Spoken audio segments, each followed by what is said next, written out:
You know the story. It's in Matthew 14. The disciples had just seen Jesus miraculously feed 5,000 people, and now they're on a boat in the middle of nowhere at night during a storm.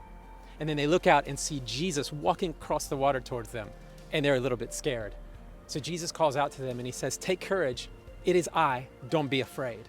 So Peter answers immediately, "Jesus, if it's you, invite me to come to you on the water." So Jesus invited Peter to come. Can you imagine Peter's excitement at that moment? He had to overcome so much to give his yes to take a step out of that boat and onto the water. He overcame fear, he overcame intimidation, and he overcame science, but he did it. I can remember the moment that we gave our yes to the Lord to uproot our lives in the United States and move to France. In the beginning, it was exhilarating. I remember thinking, this is it. We're going to do it. We're going to be missionaries. We're going to sell it all.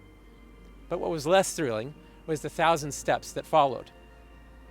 If the goal was just to step out of the boat that day, then Peter's story could have ended right then and it would have been amazing.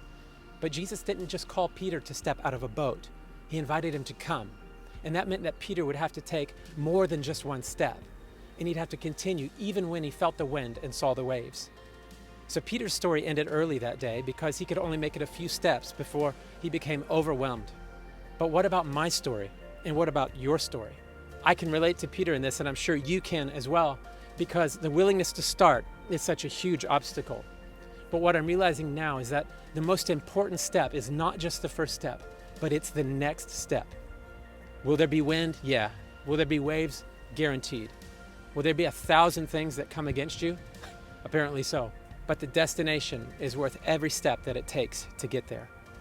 So today, my prayer for you is that on your journey, you will feel Jesus reaching out his hand to keep your head above the water. And at every step on the way, you'll hear him reminding you, take courage. It is I. Don't be afraid.